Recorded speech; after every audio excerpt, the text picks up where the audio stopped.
আসসালামু আলাইকুম। Welcome hour এনকেআর health টিপসের পক্ষ থেকে।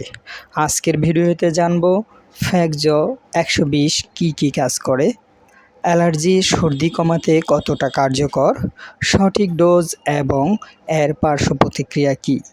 তাই ফ্যাগজো 120 সম্পর্কে ভালোভাবে জানতে হলে ভিডিওটি না টেনে সম্পূর্ণ ভিডিওটি দেখতে থাকুন।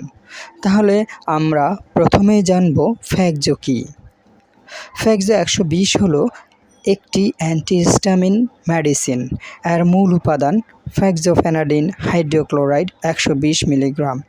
এটি অ্যালার্জির জন্য ব্যবহার করা হয়। ফ্যাগজো স্কয়ার ফার্মাসিউটিক্যালস কোম্পানি বাজারজাত করে থাকে। এটি 60 মিলিগ্রাম, 120 মিলিগ্রাম এবং 180 মিলিগ্রাম হিসাবে পাওয়া যায়। এখন জানব কি রোগে ব্যবহার করা হয়। অ্যালার্জিক রাইনাইটিস, নাক দিয়ে পানি পড়া, হাঁচি, নাক চুলকানি, চোখ দিয়ে পানি পড়া, চোখ লাল হওয়া, স্কিন অ্যালার্জি, চুলকানি, গলা চুলকানি এতে ব্যবহার করা হয়। এবার জানব খাওয়ার নিয়ম। 12 বছর বা এর বেশি বয়সের শিশুদের এবং বয়স্কদের ক্ষেত্রে 120 মিলিগ্রাম অথবা 180 মিলিগ্রাম প্রতিদিন একবার অথবা 60 মিলিগ্রাম দিনে 2 বার। যেসব রোগীদের কিডনি সংক্রান্ত জটিলতা রয়েছে তাদের জন্য শুরুতেই প্রতিদিন 60 মিলিগ্রাম একবার করে খাওয়ার পরামর্শ দেওয়া হয়েছে।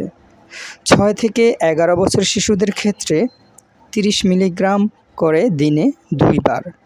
যেসব রোগীদের কিডনি সংক্রান্ত জটিলতা রয়েছে তাদের জন্য শুরুতে 30 মিলিগ্রাম দিনে একবার খাওয়ার পরামর্শ দেওয়া হয়েছে। পার্শ্ব প্রতিক্রিয়া কী হতে পারে? ঘুম ভাব হয় না তেমন, তবে পার্শ্ব প্রতিক্রিয়ার মধ্যে রয়েছে কিছু উপসর্গ: ঠান্ডা ফ্লু, বমি ভাব, ডিসমেনোরিয়া, ক্লান্তি ভাব, মাথা ব্যথা এবং গলায় চুলকানি। কারা খেতে পারবেন না?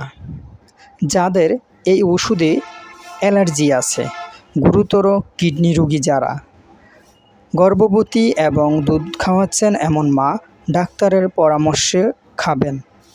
অন্য ওষুধের সাথে প্রতিক্রিয়া: ফ্যাগজোফেনাডিন খাওয়ার সাথেই অ্যালুমিনিয়াম এবং ম্যাগনেসিয়াম যুক্ত অ্যান্টাসিড, এরিথ্রোমাইসিন কিংবা কিটোকোনাজল খাওয়া উচিত নয়, কারণ এতে ফ্যাগজোফেনাডিন এর শোষণ বেড়ে যেতে পারে।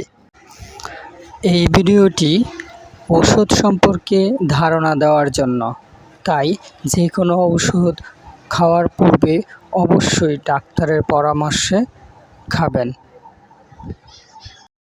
ভিডিওটি যদি উপকারে আসে তাহলে লাইক, কমেন্ট, শেয়ার করুন এবং এমন আরও স্বাস্থ্য বিষয়ক ভিডিও পেতে এনকেআর হেলথ টিপস চ্যানেলটি সাবস্ক্রাইব করুন। আল্লাহ হাফেজ।